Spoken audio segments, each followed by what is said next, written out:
Hello and welcome to I Talk to Ghosts, the podcast that will always have a spot for you at their spooky dinner table. Speaking of, tonight's theme includes ghostly stories that include either a dinner theme or are related to Thanksgiving in some way, because any holiday can be spooky if you want it to be. I'm your haunted host, Jennifer, a spirit medium and a collector of ghost stories. And after the stories, stay for spiritual dessert. I have a new in-studio spirit reading for my podcast guest that I can't wait to share with you. And what's more intriguing than a dinner table? A seance table. Join me at mine for a message from the spirits that is connected to someone listening to the podcast. And since you're attending, this message could be for you. But first, the spooky. The ghosts are hungry to speak with you right now.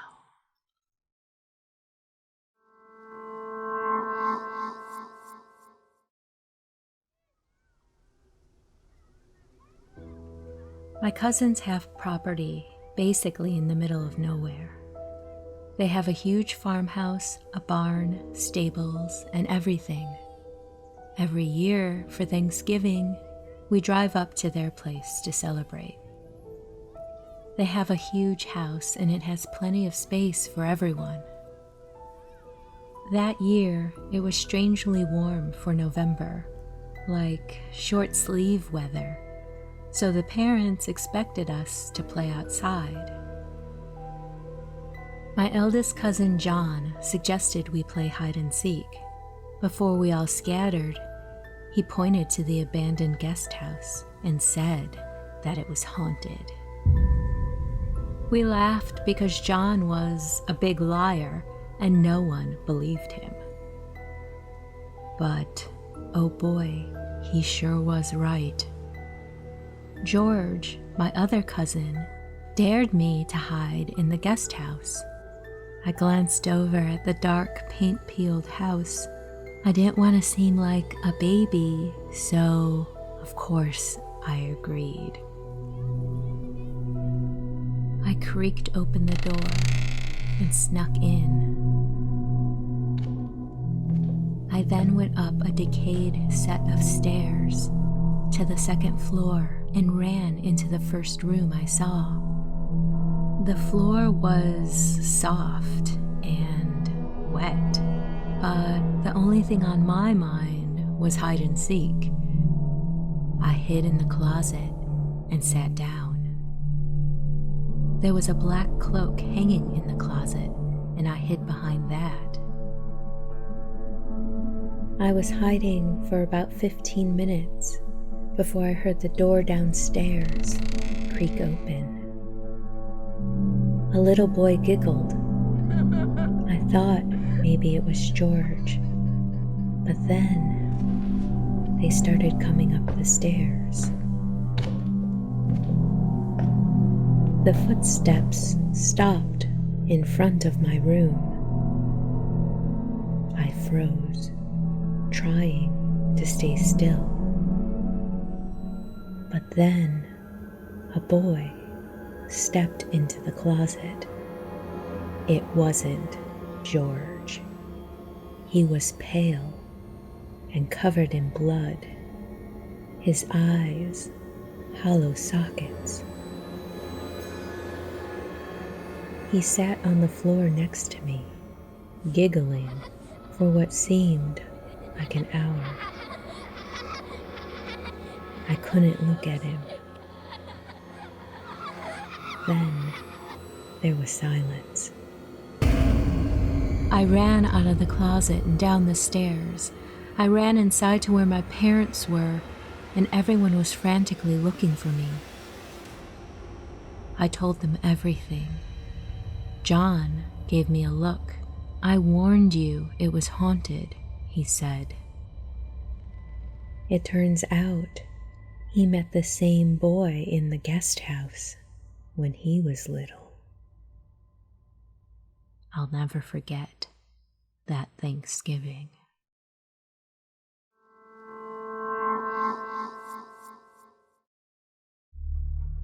So when I was 21 and engaged, I brought my fiancé to my family's dinner, where I expected to be made fun of with silly childhood stories. But then, my mom asked me, "Do you remember your imaginary friend KK, who hung from the ceiling in the chandelier and drank wine?" And I, having zero idea what she was talking about, said, "Okay, Mom, very funny." But then my Uncle Terry chimed in and confirmed the story. Apparently, I had an imaginary friend who I would talk to, who hung from the ceiling while drinking wine. He said when I was about 4 years old, I eventually told KK to go away. I have absolutely no recollection of this. I lived in that house until age 17, and I always felt like something was right behind me in the hallway, to the point where I would have to run and then jump into my bed for fear that something would grab me. This house was originally bought by my grandparents.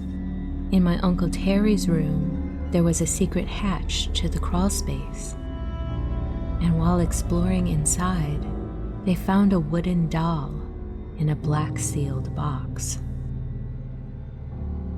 My Nana freaked out and made them toss it out, but the story goes that the doll kept coming back. Eventually, my grandparents made an addition to the house, and it seemed like the entity there couldn't enter the new space, only peek its head around the corner and look in, and everyone saw it from time to time. Over the course of dinner, my family continued to laugh and tell stories about the past. While laughing, a glass fell over by itself on the dinner table, and we heard a loud crash in the kitchen. Upon investigation, we couldn't figure out what had made the noise. I don't think the ghost wanted to be talked about over dinner.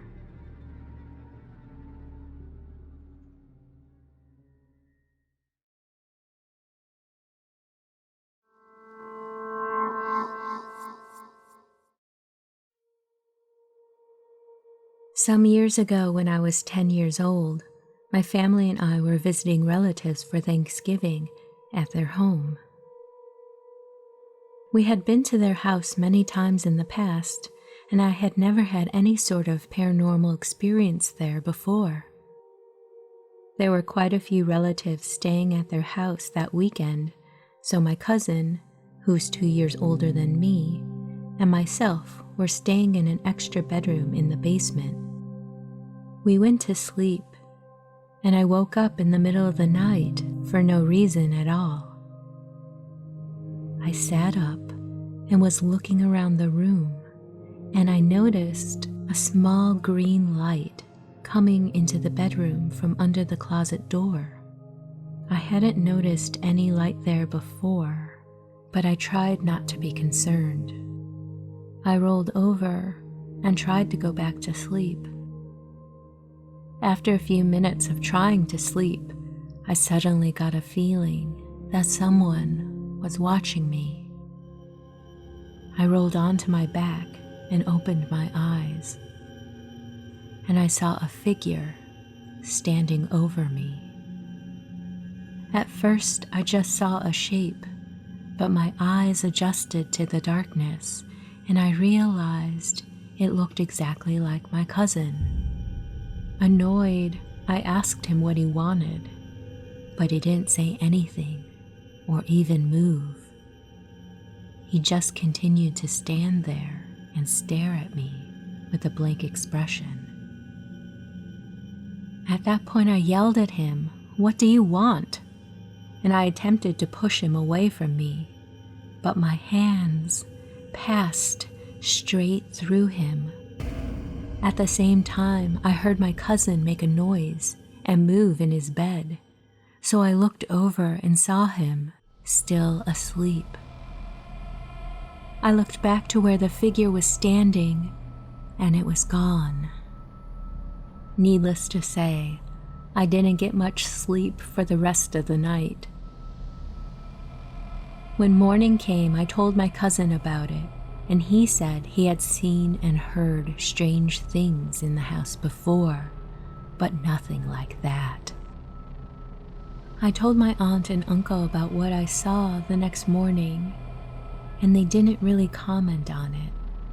But what was strange is they didn't say I was imagining things either. They just changed the subject and pretended I didn't say anything. About a year later, my aunt and uncle moved to a different town, and the old house was demolished.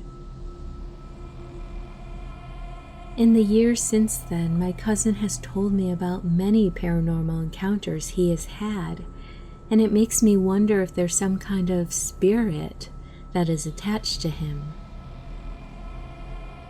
All I know is, if I see him for Thanksgiving, it might be an interesting dinner.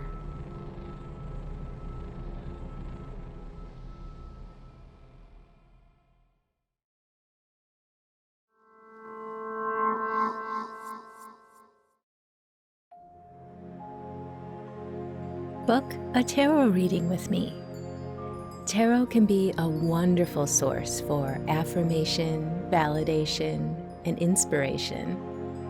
To book a session with me, visit italktoghosts.com/readings. Let's see what the cards have to say for you.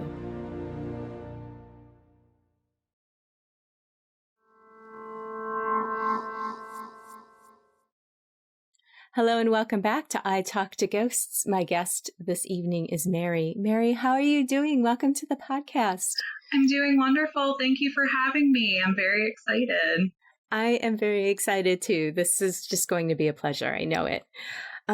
First thing that was coming in, there's a woman coming in and she's bringing flowers. She just seems like a very vibrant person. And it seems so fitting to bring up flowers because in a way that kind of symbolizes her. She deserves flowers. She gives flowers. She is flowers. She seems very encouraging. Like she would be the one to give compliments or just appreciate, oh, this is beautiful, or oh, you're beautiful.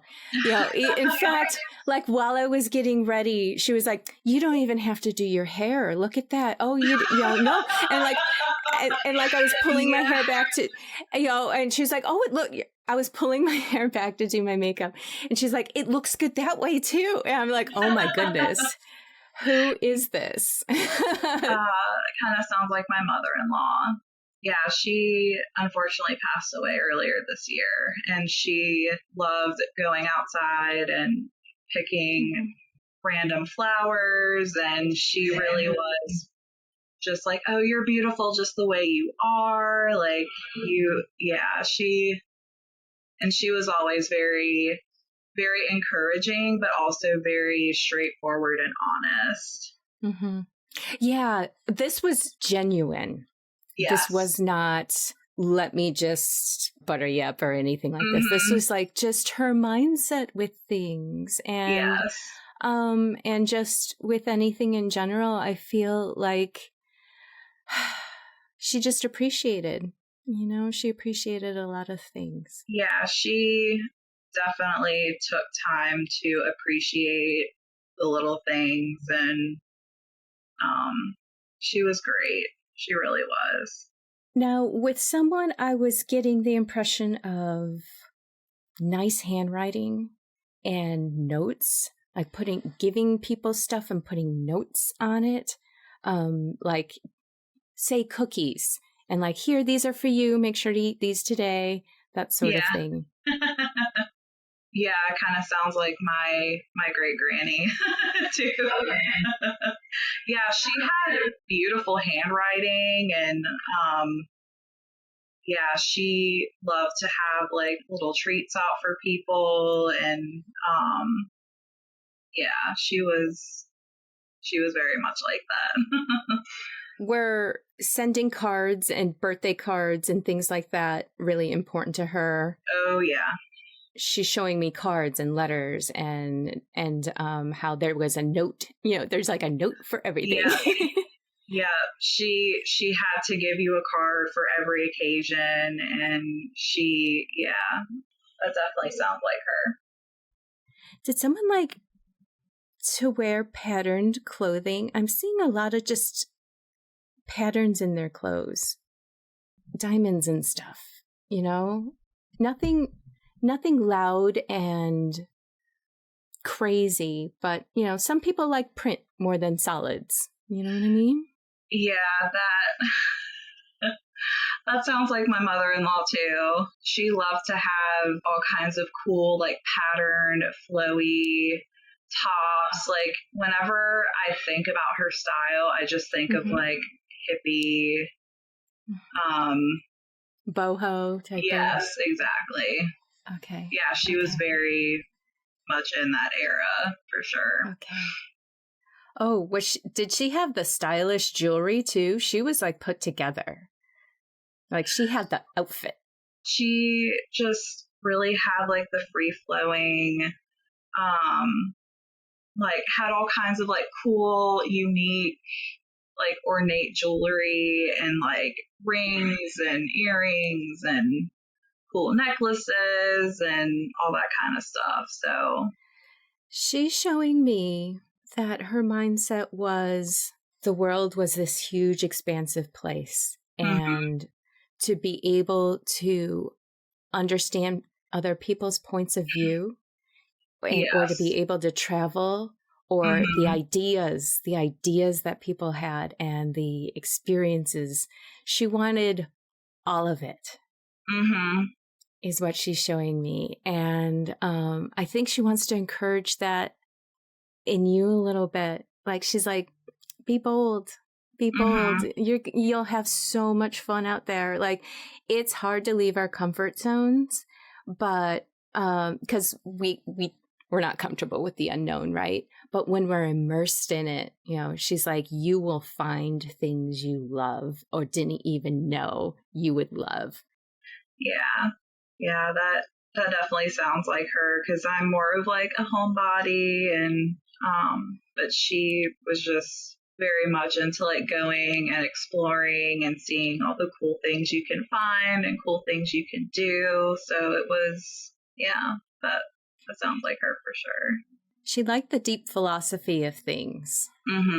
She is showing me she just had a lot of depth to her emotions. It's funny because she comes off kind of bubbly and carefree. And when we think of personalities like that, we think, oh, they keep it simple. They keep it surface level. Yeah. But with her, she's super deep. Like she's grounded. Yeah.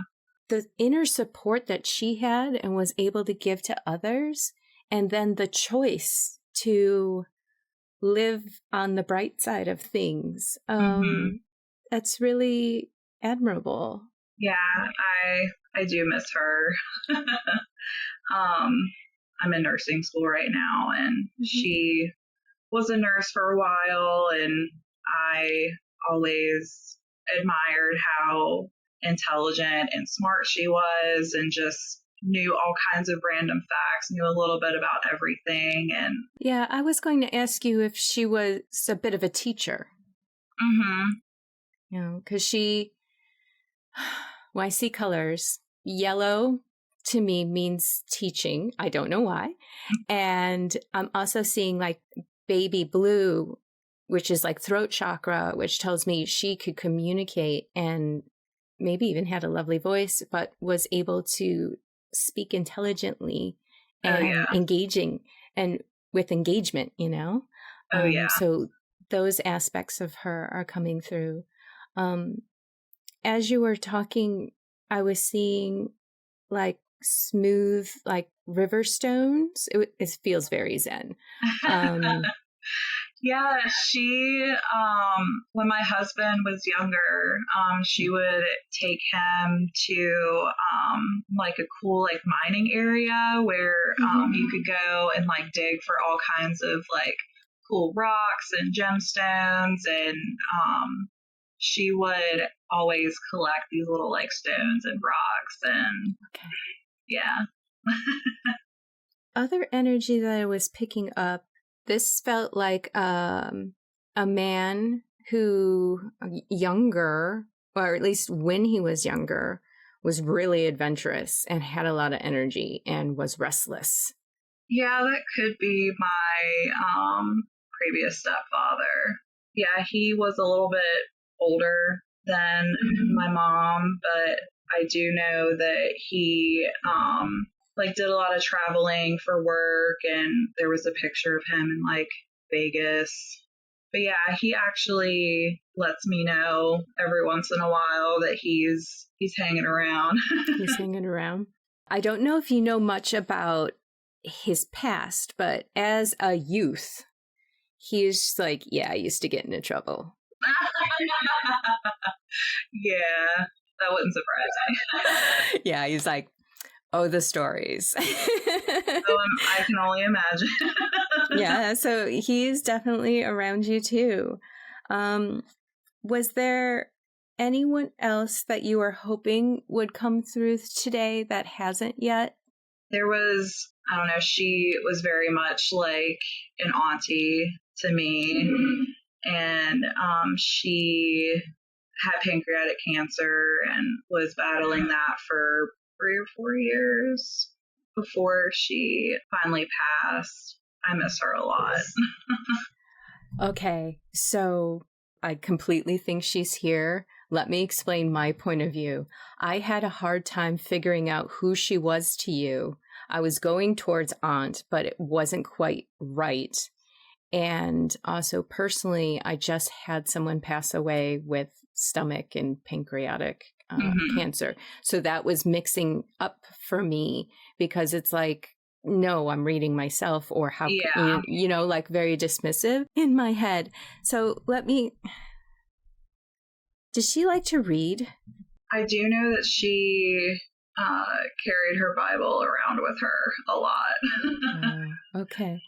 Because immediately she was showing me a book, and she had a very strong sense of fairness and like a moral compass about her. Oh yeah. Yeah. Yeah. But she's also showing me she had some surprising personality quirks. Like you would want to peg her as one thing, but she wasn't. She had a variety of her personality about her. She wasn't just one thing. And she's almost saying now, it's like, don't pin me as just one thing. I was so much. Yeah, she was just very upbeat, very strong woman, and she could definitely be pretty sassy, but in a great way, but in the best way. She is so proud of you for all the hard work and dedication that you have put in. Aww. She sees that, and she's like, it's going to pay off, is going to pay off. And you're going to be able to look back and say, thank gosh, yeah, I stuck with this because what I built with my life. So she's like, just persevere, hang in there. She knows it's been really, really hard. It's not been easy. It's been blood, sweat, and tears. But she is so proud of you.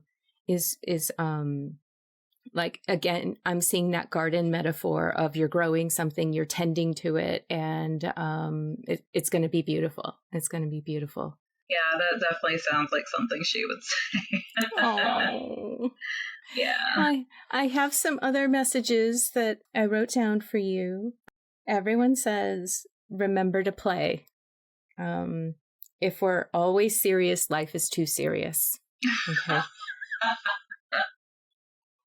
Yeah, sometimes I get a little too wrapped up and focused on, what I'm doing at that moment. Like I forget to actually relax. Laser focus. Yes. And also take what you love and continue to shape, create, and grow. And then they say, I love you. No, that means so much. Well, thank you so much for meeting with me today. You have an absolutely lovely family. You have an amazing laugh. You're so good to know. Well, thank you so much for having me. This has definitely made my day for sure. I really appreciate it. That means the world to me. Before we go, do you have a personal ghost story you'd like to share? Oh, goodness. I have a lot, but there's one in particular that has always kind of freaked me out a little bit. Listener ghost story. I don't know, I was probably in middle school, and I always got a weird feeling in the house that we were living in. And my bedroom was at the very, very end of the hallway. And there was one night in particular that I woke up at exactly 3 a.m. And I heard, it sounded like somebody walking in very heavy boots, like very slowly walking down the hallway, and they stopped at my doorway, and I didn't see anything there, but I could not go back to sleep for the rest of the night. But in the morning, we were getting ready for school, and my brother was sitting at the table eating his cereal and watching his cartoons, and I felt like there was a hand that was kind of hovering over my shoulder, and it felt kind of like a man's hand, and I thought it was my dad. And I put my hand on my shoulder to put my hand on his, but there was nothing there. And probably half a second later, my dad walks up the hallway coming towards me, and I looked behind me, and like nobody was there. And yeah, I was like, oh. Oh. That's one of my ghost stories without rambling on too much. Do you have any idea who it could have been? Honestly, I have no idea. I think the house was built in maybe the 60s or 70s. I'm not 100% sure. It was the lady that my dad was married to for a while. That was her house. And I don't really know anything about the history or anything like that. So. Sure. Okay. Well, classic question. After that, do you sleep with the bedroom door open or closed? Closed. It was open that night, but every night after that, I slept with my door closed. I still sleep with my door closed. Me too. Well, thank you so much. That was an amazing story. Gave me goosebumps.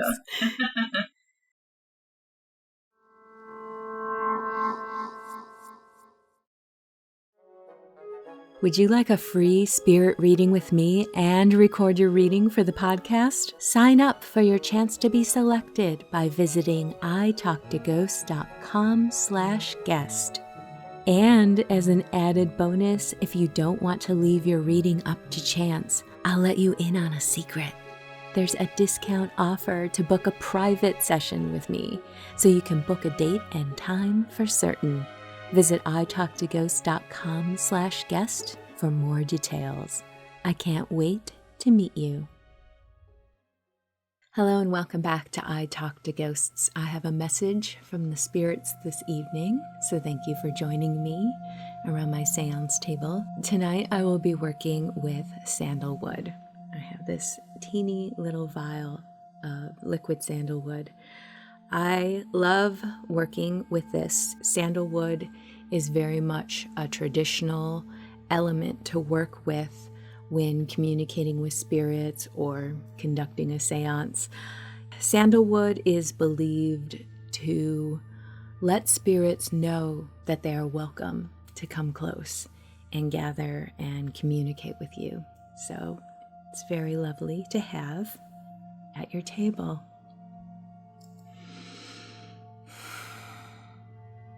I'm going to ground and center, and there is a spirit here already. One indication to tell is the subtle temperature changes that can happen in a room, and it's definitely a little bit colder in here. The spirit coming close tonight is a male. I think you would know him to be your brother. Older brother, very sharp-minded, could be cynical too, but he was very smart, very analytical. I would not be surprised if he worked in engineering. I might even be hearing aviation. It's correcting me. Yeah, he was an intimidating guy in life. It always seemed like when he was looking at you, he was scrutinizing you, and I don't think you're the only person who felt that way.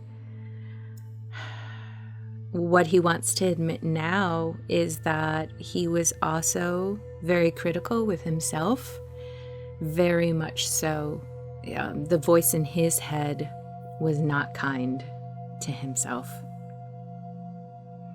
And he realized that he let that bleed into his life a lot. He probably caused more issues and drama than he would care to admit when he was alive. He was not always nice. And you didn't have the best relationship with him. In fact, you rarely talked the older you got.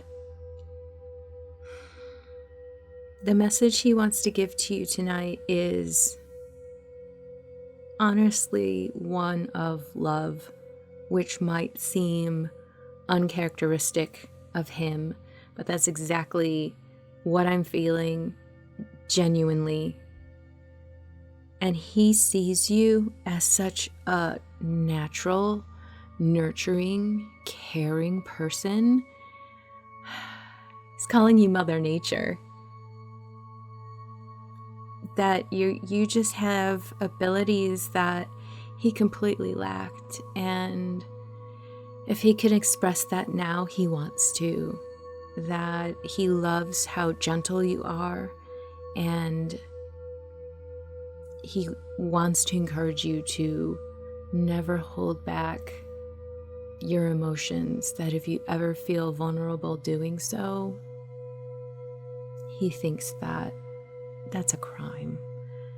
So if he can encourage you in any way to embrace yourself, feel validated in who you are, he wants that so much for you, and he does want to express how much he loves you. I think I'm going to leave it at that. So if this message connects for you, please let me know. I would love to know. Thank you.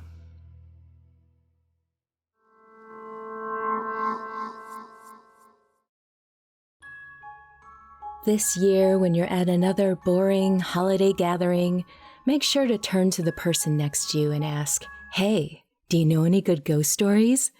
And then share the I Talk to Ghosts podcast with them. No more awkward silences trying to figure out what to say, what to talk about. Talk about ghosts. Talk about spirit readings.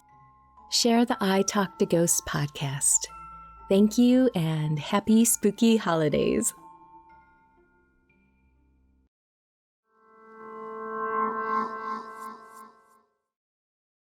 And with that, dear listener, we've reached the end of this episode of I Talk to Ghosts. I hope you've enjoyed the spooky dinner theme related ghost stories that I've shared with you this evening. Have you ever had a ghost invite itself to dinner? I would love to hear about it. In the meantime, wherever you wander off to in this world or the next, just remember, come back and visit with me. Have a lovely evening and good night.